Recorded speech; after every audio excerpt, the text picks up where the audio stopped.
Hi friends, நான் Tamilarasan. Welcome to stock hub. நம்மளோட YouTube சேனல்ல தினமும் நம்ம ஷேர் மார்க்கெட் கோர்சஸ் அப்லோட் பண்றாங்க. ஸோ இந்த கோர்சஸ்ல 100+ கண்டென்ட்ஸ் இருக்கு. 100+ கண்டென்ட்ஸ்ல பாதி சைக்காலஜிக்கல் கான்செப்ட், மீதி trading and technical analysis concept. So psychological concept ஏன்னா யாரு வேணா புக்கை படிக்க முடியும், ஆனா பட் அதுல இருக்கிற விஷயங்களை ரியலைஸ் பண்ண முடியுமா? முடியாது. காரணம் என்னன்னா சைக்காலஜிக்கலி நம்ம கனெக்ட் ஆனாதான் அந்த புக் வந்து என்ன சொல்ல வருதுன்னு புரியும். அதான் மாதிரி தான் ஷேர் மார்க்கெட்லையும் சைக்காலஜிக்கல் கான்செப்ட் தெரியலன்னா நீங்க என்னதான் பேட்டர்னை பத்தி தெரிஞ்சாலும் ட்ரேட்ல சக்சஸ் ஆயிருக்க முடியாது. ஸோ அதுக்காக தான் இன்பில்ட் பண்ணிருக்கோம். அண்ட் தென் என்கிட்ட பேசணும்னு நினைக்கிறவங்க கோவிட் ட்ரேடர் அஃபிஷியல் என்ற டெலிகிராம் குரூப்ல ஜாயின் பண்ணிக்கோங்க. நானே உங்களுக்கு டைரக்டா மெசேஜ் வந்து பண்றேன். நேத்து கூட நம்ம வீடியோக்கு கீழே பாலாஜி தாமோதரன் 609 அப்படின்ற யூசர் வந்து பேசியிருந்தாரு. ஸோ என்கிட்ட பேசணும்னு நினைக்கிறீங்க அப்படின்னா கோவிட் ட்ரேடர் அஃபிஷியல்ல ஜாயின் பண்ணி பேசலாம். ஓகே ஃப்ரெண்ட்ஸ், இப்போ இந்த ஸ்டாக் ஹப்ல வர டெக்னிக்கல் அனாலிசிஸ் கோர்சஸ் அதுல வந்து 48th சாப்டர் நம்ம பார்க்குறோம். 48th சாப்டர் ரொம்ப முக்கியமான சாப்டர். ஏன்னா இது வந்து டெரிட்டரிய பத்தினது.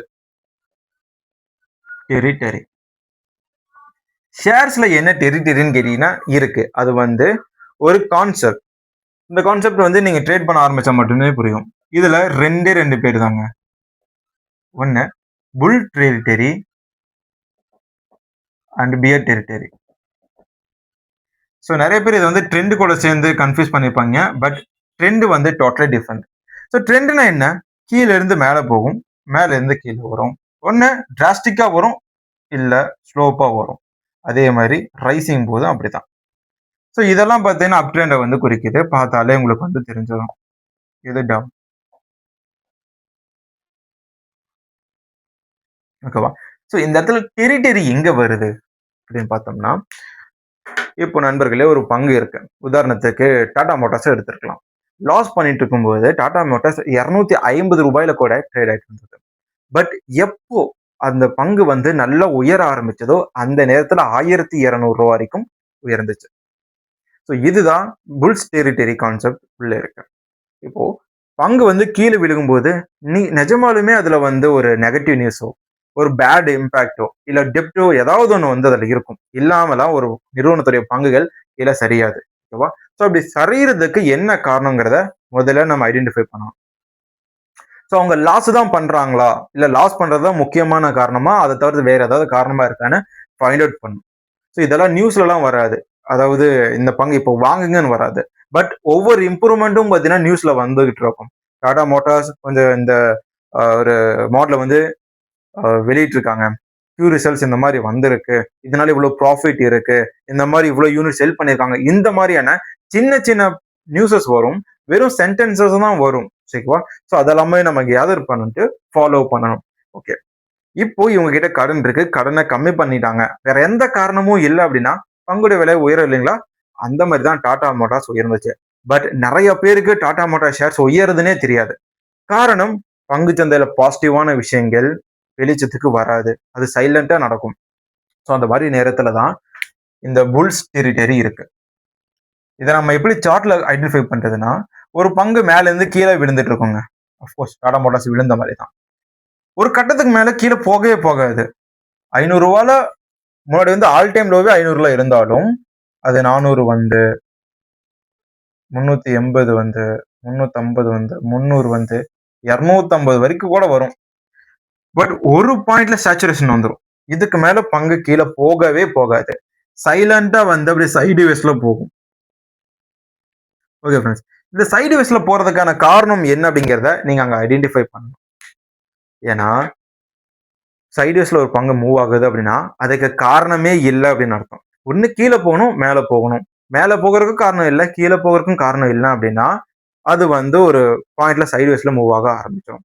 ஸோ அந்த நேரத்துல அதுக்கு என்ன காரணம்னு பார்த்தீங்க அப்படின்னா இங்கதான் புல்ஸ் டெரிட்டரி கான்செப்ட் வருது.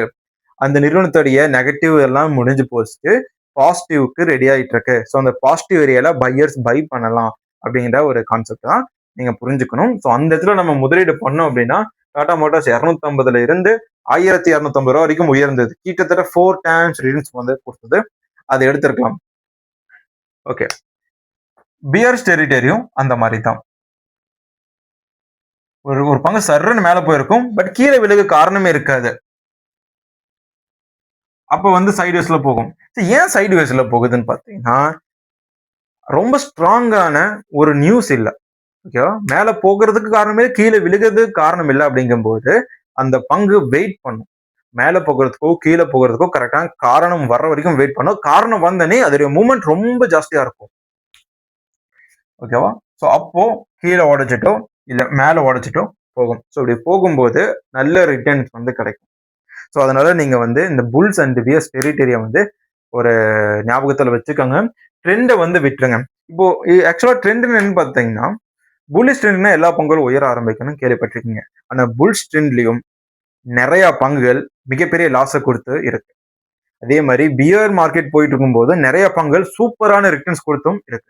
என்ன கான்செப்ட்னு பார்த்தீங்கன்னா, பங்குச்சந்தையில ஆயிரக்கணக்கான கம்பெனிகள் உடைய பங்கு இருக்கு. ஆயிரக்கணக்கான பங்குகளும் ஒரே நேரத்துல இறங்குமானா இறங்காது. ஒரு 500 பங்குகள் இறங்கும், ஒரு 500 பங்குகள் ஏறும். இந்த மாதிரி தான் அதோட ப்ரொபோர்ஷன்ஸ் வந்து இருக்கும். இல்ல 70-30 அந்த மாதிரி இருக்கும்.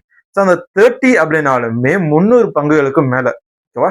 அந்த 300 பங்குகள்ல எது நல்லா போகுன்றத ஃபைண்ட் அவுட் பண்றது உங்களுடைய ஒரு திறமை இருக்கே தவிர, மத்த எதுலயுமே இல்ல. ஸ்விங் ட்ரேட் பண்றவங்க உங்களுக்கு நான் சொல்லிக்கிறது ஒண்ணுதான். ட்ரெண்ட வந்து ஃபாலோ பண்ணணும். ஓகேவா? அதே நேரத்துல எல்லா ட்ரெண்ட்லயும் நல்லா ஏறக்கூடிய பங்குகளும் இருக்கும். அதத்தான் நம்ம தேடி கண்டுபிடிக்கணுமே தவிர, இறங்குற பங்குகள பார்த்து காரணம் காமிச்சுட்டு உட்காரக்க கூடாது. ஓகேவா? ஓகே. இன்னொரு கேஸ் ஸ்டடி மாரி வச்சுக்கலாம். Paytm ஷேர்ஸ் யாருக்கெல்லாம் தெரியும்? ஐபிஓ லிஸ்ட் ஆனதுக்கு அப்புறம் கிட்டத்தட்ட 1 டைம்ஸ்க்கு மேல அதோடைய பிரைஸ் வந்து சரிஞ்சது. அப்போ வெறும் ரூ. 400 420 ட்ரேட் ஆயிட்டு இருந்தது. அந்த நேரத்துல பாத்தீங்கன்னா, பேடிஎம் உடைய பிசினஸ் மாடல் வந்து சேஞ்ச் பண்றோம். இன்சூரன்ஸ் பிசினஸ்க்குள்ள போறோம். டிக்கெட் புக்கிங் குள்ள போறோம். புரோக்கிங் குள்ள போறோம்னு சொல்லி சின்ன சின்ன நியூஸஸ் வந்துச்சு ஒரே மாசத்துல. அதுக்கப்புறம் நான் வந்து எனக்கு தெரியும். இந்த மாதிரி நியூஸஸ் வரும்போது அது வந்து புல்ஸ் டெரிட்டரிக்குள்ள வந்துருச்சு அப்படின்ட்டு. நான் எனக்கு தெரிஞ்ச ஃப்ரெண்ட்ஸ் கிட்ட எல்லாம் சொல்லி வச்சேன். அண்ட் தென் ஒரு 6 to 7 மாசம் கடந்து பார்க்கும்போது அத வந்து ப்ரீவியஸ் ஹைய வந்து ரீச் பண்ணிருச்சு. ஓகேவா? கிட்டத்தட்ட ஒரு 150% ரிட்டர்ன்ஸ் வந்து குடிச்சது. நான் வந்து பொய் சொல்லல. நீங்க போய் பாருங்க. பேடிஎம் அப்படிதான் வந்திருக்கும். அந்த மாதிரி நேரத்துல இந்த மாதிரி நியூஸஸ் வந்துச்சு.